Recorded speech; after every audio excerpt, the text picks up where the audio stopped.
পাঙ্গাস মাছ মুখী আফা কিসের জন্য রাসেল চোরার মতো একটা চোর বাটপার জোচ্ছরকে বিয়ে করেছিল সেটা এই ভিডিওতে ক্লিয়ার করব। এটা এই গ্রুপটাকে দেখেন, এখানে হচ্ছে আমাদের পাঙ্গাস মাছ, এই হচ্ছে তার 3 নাম্বার ভাতার অর্থাৎ রাসেল চোরা, আর এই হচ্ছে তার ফ্রেন্ড, এটা আর একটা ফ্রেন্ড, এটা আর একটা ফ্রেন্ড, এটা একটা গ্রুপ। এই গ্রুপটা হচ্ছে লন্ডনে একটা মানব পাচারের এজেন্সি চালায়, আর তাদের মূল উদ্দেশ্য ছিল বাংলাদেশে একজন এজেন্ট নিয়োগ করা, আর সেই এজেন্টটা হচ্ছে টনি বা পাঙ্গাস মাছ মুখী আপা। পাঙ্গাস মাছ মুখী আফার মাধ্যমে তাদের টার্গেট হচ্ছে কম বয়সী মেয়েরা যারা কিনা বিদেশে লেখাপড়া করতে চায়। লন্ডনে যাওয়া সবারই ড্রিম। তো এরা হচ্ছে সানভিজ ভাই তনিকে যেহেতু সবাই চিনে, পুরো বাংলাদেশের মানুষ, তো সেখানে যদি সে লাইভে এসে বলে আমি নিজে লন্ডনে যাই, বিজনেস করি, আসতেছি যাচ্ছি, যখন সে লাইভে এসে বলবে আমি একটা এজেন্সি খুলেছি, আপনারা সবাই এর মাধ্যমে স্টুডেন্ট ভিসা নিয়ে লন্ডন যেতে পারবেন, তো অনেকেই তো সরল মনে সেটা বিশ্বাস করবে এবং তারা 25 লাখ, 30 লাখ, 40 লাখ, 50 লাখ পর্যন্ত টাকা দিবে, দিয়ে লন্ডনে পড়তে যাওয়ার স্বপ্ন নিয়ে যে হয়ে যাবে কি দেহ ব্যবসায়ী।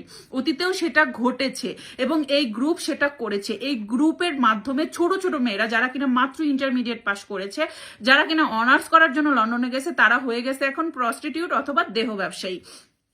এছাড়াও এই গ্রুপে যে নীল কোট পরা ছেলেটাকে দেখতে পাচ্ছেন, ও কিন্তু নিজের আপন ভাস্তিকে অ্যাবিউজ করতে ছাড়ে না, এবং অ্যাবিউজের কারণে কিন্তু পুলিশ আসছে, তাদেরকে নিয়ে গেছে থানাতে, জিজ্ঞাসাবাদও করা হয়েছে। এছাড়া কিন্তু আরো মানে অনেক রকমের স্ক্যাম এই গ্রুপটা করে থাকে সাধারণত, আর সেই স্ক্যামের একজন সক্রিয় সদস্য হিসেবে সানভিজ ভাই তনিকে নিয়োগ করা হয়েছে। আমার এখন সবার কাছে রিকোয়েস্ট যে সানভির বাবার সাথে যোগাযোগ করে সানভিকে অতি দ্রুত এই খতরনাক মহিলার থেকে আলাদা করা হোক, কারণ আমার বিশ্বাস টাকার জন্য এই মহিলা নিজের মেয়েকেও বিক্রি করে দিতে পারে, কারণ তার মেয়েটা এখন মাত্র 12-13-তে পা দিচ্ছে। আর এই গ্রুপটা আমার জানা মতে এই রাসেল চোরাদের গ্রুপটা তারা খুব কম বয়সী মেয়েদেরকে নিয়ে সিরে খুবলে খায় এবং তাদেরকে একটা সময় দেহ ব্যবসায়ী বানিয়ে ছাড়িয়ে দেয়। আর পাঙ্গাস মাছ মুখী আপা ফাহিম কোথায়? 5 দিন হলো ফাহিম কেন গায়েব?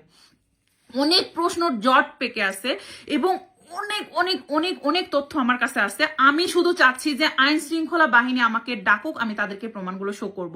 কেন আইন শৃঙ্খলা বাহিনী এই এই কি বলবো মানব পাচারকারী, টাকা পাচারকারী, ইয়াবা সম্রাজ্ঞীকে কেন এখন পর্যন্ত আইনের আওতা নিয়ে জিজ্ঞাসাবাদ করছে না?